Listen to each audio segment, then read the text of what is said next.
Good morning, kids. Assigned for today's SIV is Zia's family.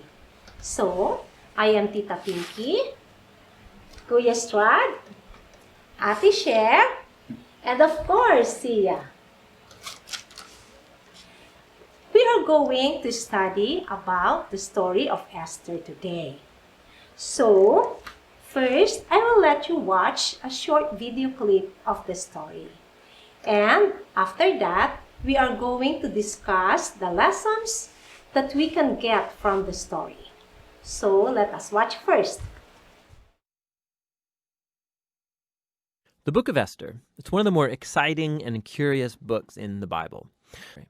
The book opens with the king of Persia throwing two elaborate banquet feasts that last a total of 187 days, and it's all for the grandiose purpose of displaying his greatness and splendor.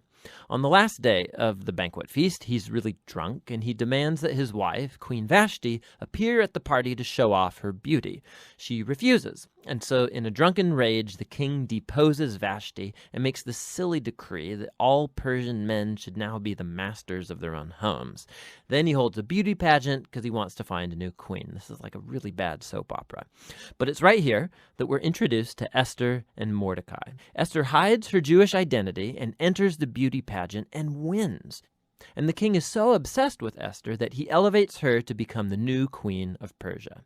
Now after this, and even more serendipitous, is the fact that Mordecai just happens to overhear two royal guards plotting to murder the king. And so he informs Esther, who in turn informs the king, and Mordecai gets credit for saving the king's life. Now right here from the beginning, God's not mentioned anywhere, but this all seems providentially ordered. What is it that God's up to? You have to keep reading. We're next introduced to Haman, who's not actually a Persian. He's called an Agagite. He's a descendant of the ancient Canaanites. Remember 1 Samuel chapter 15. The king elevates Haman to the highest position in the kingdom, and he demands that everybody kneel before Haman. Well, when Mordecai sees Haman, he refuses to kneel, which of course fills Haman with rage. And when he finds out that Mordecai's Jewish, Haman successfully persuades the king to enact this crazy decree to destroy all of the Jewish people. And to decide the date of the Jews' annihilation, Haman rolls the dice. A die is called pur in Hebrew. Tuck that away for later. 11 months later, on the 13th of Adar, all the Jews will die. Haman and the king then have a drinking banquet to celebrate their really horrible decision. So the focus now turns to Mordecai and Esther, who are the only hope for the Jewish people.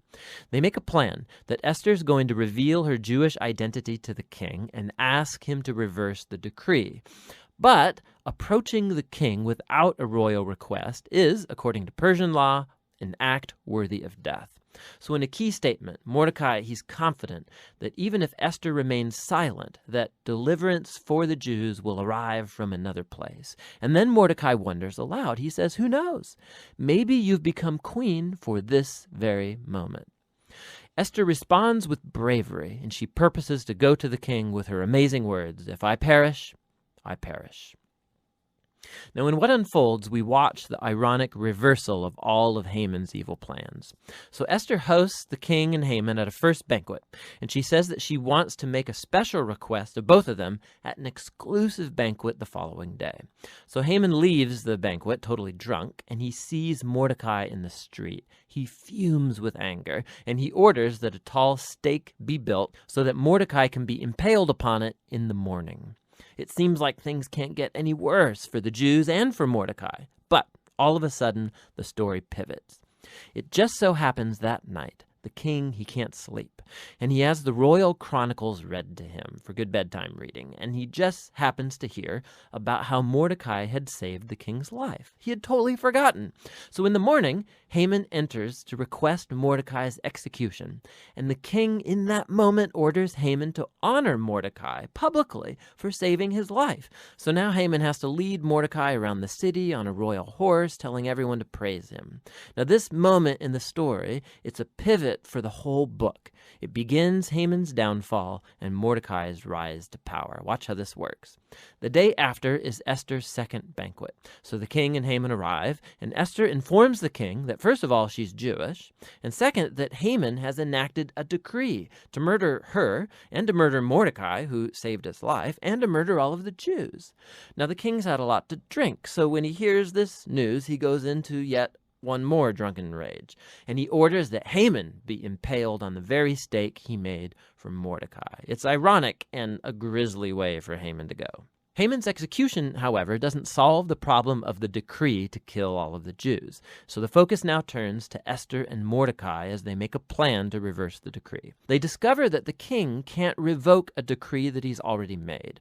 So instead, the king commissions Mordecai to issue a counter-decree. On the appointed day that all of the Jews were supposed to be killed, the 13th of Adar, now the Jews are ordered to defend themselves and to destroy any who plotted to kill them. Then Mordecai, Esther, and Jews everywhere hold banquets and feasts to celebrate this new decree, and Mordecai is elevated to a seat beside the king.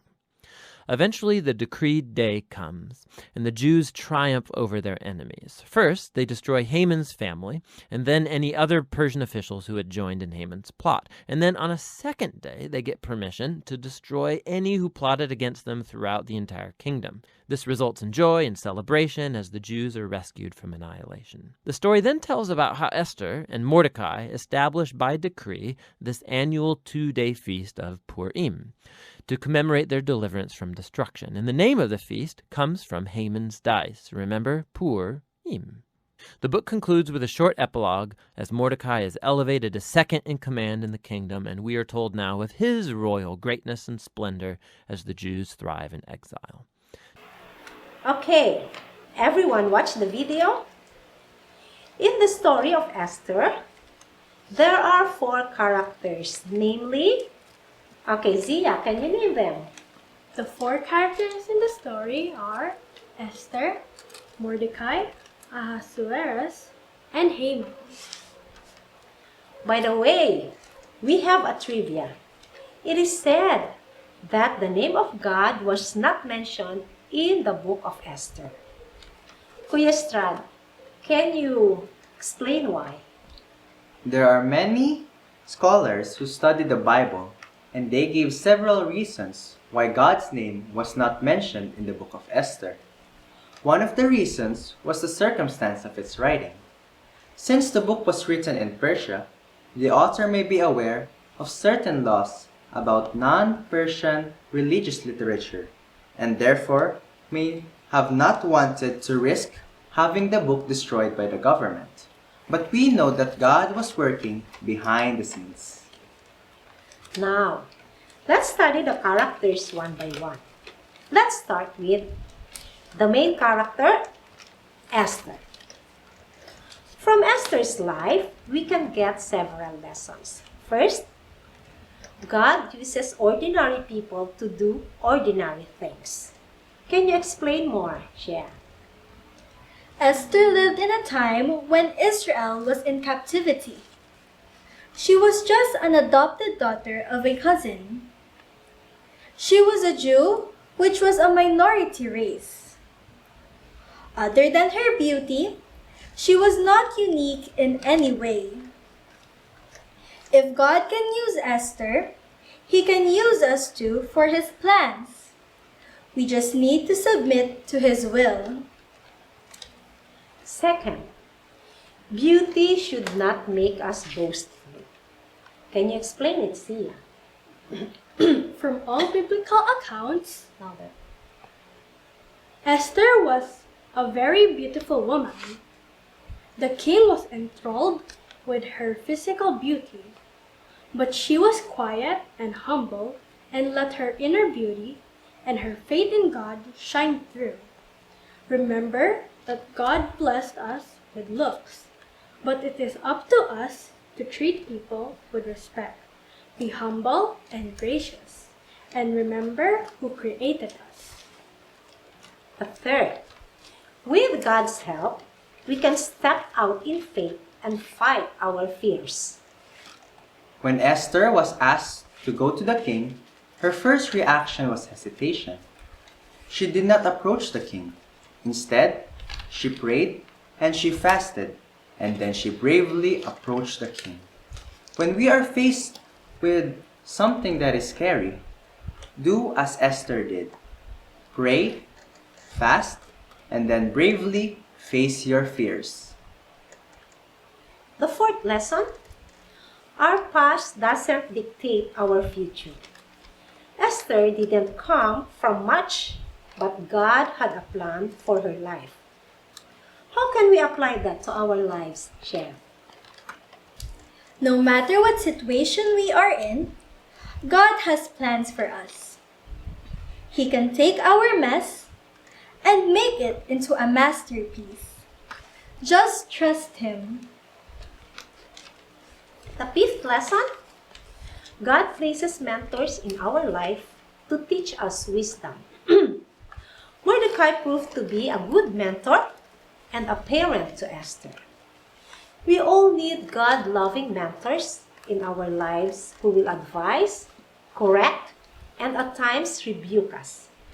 We have our parents, our teachers, our pastors, church leaders as our mentors. God places these special people in our lives to help us, guide us, and teach us. The sixth lesson, our strength does not come from us. Esther's strength came from God. How was it, Sia? Esther fasted and prayed and drew on a supernatural strength from God to approach the king and save the nation. So when you feel weak, when you have struggles in life, and you feel like you can't do it, don't give up. Give it to God and let Him do it for you. The seventh lesson is, God's timing is perfect. When Esther approached the king had just read the book of the kingdom, which reminded him of Mordecai's good deed of saving his life. Yes, that's right, Mommy. God's timing is perfect. So, we must always pray and wait for God to work. What other lessons can you share, Strand? Loving others is the most beautiful thing we can do. Esther was willing to risk her own life to save the lives of many others. Yes, although many of us won't face that kind of decision wherein we will risk our lives, we have many opportunities each day to love others as God commands us to. The ninth lesson, we can make an impact for generation. What Esther did was celebrated by the Jewish people since that time. Sia, what shall we do to make an impact?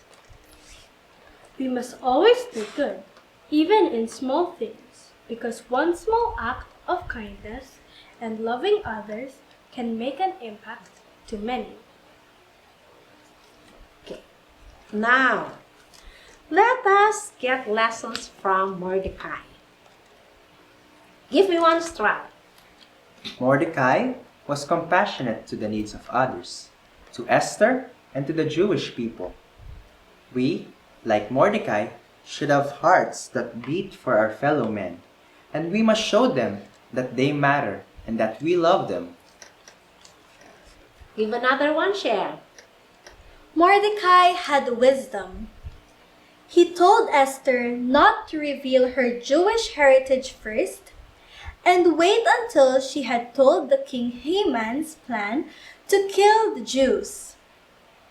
Mordecai's ability to read a situation, to know when to act and when to lay low, allowed him to know how to place Esther in a state of favor with the king. Share another lesson, Sia. Mordecai had the courage to stand up for his beliefs. He was proud of his Jewish heritage. He did not follow orders of bowing down to Haman. Fourth, Mordecai had hope in God's callings and provisions. We can discover God's callings and direction in a situation if we seek to see the situation through God's perspective. The fifth and the last lesson from Mordecai is that his faith was rewarded because he did right in the eyes of God. What happened to him, Zia? He was appointed as second in command to the king. Now, let us tackle King Ahasuerus. Strad, what are the bad characteristics of King Ahasuerus? King Ahasuerus was known to be an impulsive and a headstrong man. Some of his decisions were not good. But he also has a good trait, right, Cher? Yes, he knows how to recognize the efforts of others and reward them. So, like King Ahasuerus, we should recognize and appreciate the efforts of other people. We must have a grateful heart. Let's go to Haman.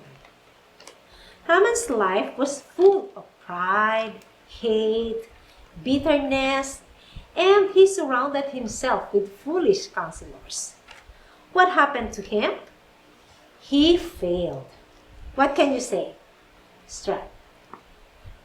If you set yourself against God and His people, you will fail. Sia? Pride goes before the fall. Cher? You reap what you sow. If you sow kindness, you will get or reap kindness in return. So, to summarize, first, God has a plan for our lives. Second, we are given divine moments to alter circumstances. Third, we must stand with courage. Fourth, we must fast and pray when we need God's grace. Fifth, God demands obedience. We must obey God, our parents, our teachers. We must always be obedient. Sixth, God uses everything and everybody for His divine purpose. God is in control of every aspect of our lives. The best thing we can do is to surrender to His will. This ends our discussion. I hope you learned something today. God bless you and be safe, everyone. Bye-bye.